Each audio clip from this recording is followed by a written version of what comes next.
ನಮ್ಮದೇನಿದೆ?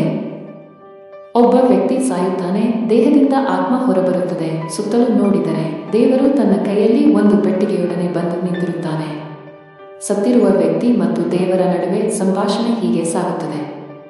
ದೇವರು, ಮಾನವ, ಇನ್ನು ಈ ಜನ್ಮ ಮುಗಿಯಿತು, ನಡೆ ಹೋಗೋಣ. ಮಾನವ, ಅಯ್ಯೋ, ಇಷ್ಟು ಬೇಗನೆ? ನಾನು ಭವಿಷ್ಯದ ಬಗೆಗೆ ಎಷ್ಟೋ ಕನಸನ್ನು ಕಂಡಿದ್ದೆ. ದೇವರು, ತಪ್ಪದು, ನೀನು ನನ್ನೊಡನೆ ಬರಲೇಬೇಕು, ನಿನ್ನ ಸಮಯ ಮುಗಿದಿದೆ. ಮಾನವ, ಸರಿ, ಆ ಪೆಟ್ಟಿಗೆ ಕೊಡಿ, ಏನು ತಂದಿರುವೆ ನೋಡುವೆ. ದೇವರು, ಅದರಲ್ಲಿ ನಿನಗೆ ಸಂಬಂಧಿಸಿದ ವಸ್ತುಗಳೇ ಇರುವುದು. ಮಾನವ, ನನ್ನವ ಅಂದರೆ ನನ್ನ ಬಟ್ಟೆಗಳು, ದುಡ್ಡು, ಕಾಸು, ಆಸ್ತಿ, ಭೂಮಿ ಪತ್ರಗಳು. ದೇವರು, ಅವು ಯಾವಾಗಲೂ ನಿನ್ನವಲ್ಲ, ಅವೆಲ್ಲ ಭೂಮಿಯವೇ, ಅಲ್ಲಿಯೇ ಇರುತ್ತವೆ. ಮಾನವ, ನನ್ನ ಜ್ಞಾಪಕಗಳ. ದೇವರು, ಅಲ್ಲ, ಜ್ಞಾಪಕಗಳು ಕಾಲಕ್ಕೆ ಸಂಬಂಧಿಸಿದವು, ಕಾಲಗರ್ಭದಲ್ಲೇ ಸೇರಿ ಹೋಗುತ್ತವೆ. ಮಾನವ, ನನ್ನ ಸ್ನೇಹಿತರ. ದೇವರು, ಅವರು ನಿನ್ನ ಜೊತೆ ಕೇವಲ ಸ್ವಲ್ಪ ದೂರ ಬರುವ ಪ್ರಯಾಣಿಕರಷ್ಟೇ.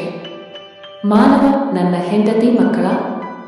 ದೇವರು, ಅವರುಗಳು ನಿನ್ನ ಜೊತೆ ಕಲಿತು ನಾಟಕದಲ್ಲಿ ಪಾಲ್ಗೊಂಡ ಪಾತ್ರಧಾರಿಗಳು ಮಾತ್ರ.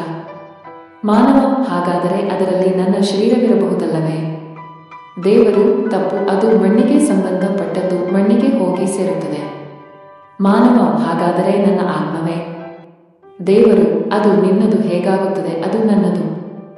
ಅಲ್ಲಿಗೆ ಬೇಸತ್ತ ಆ ಮಾನವ, ಆ ಪೆಟ್ಟಿಗೆಯನ್ನು ಕೊಡಿರಿ ದೇವ, ನಾನೇ ನೋಡುತ್ತೇನೆ ಎಂದು ತೆಗೆದು ನೋಡಲು ಏನಿದೆ ಅಲ್ಲಿ? ಏನೂ ಇಲ್ಲ, ಖಾಲಿ ಪೆಟ್ಟಿಗೆ.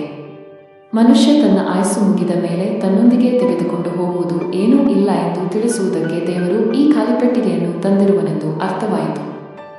ಬದುಕಿದ್ದಷ್ಟು ಕಾಲ ನಾನು, ನನ್ನವರು, ನನ್ನದು, ಎಲ್ಲವೂ ನನಗೆ ಎನ್ನುವ ಆಸೆಯಲ್ಲಿ ಭಗವಂತನ ಸ್ಮರಣೆಯನ್ನೇ ಮರೆತೆನು ಎಂಬ ಅಂಶ ಅರಿವಾಗಿ ದುಃಖಿತಾಗುತ್ತಾನೆ.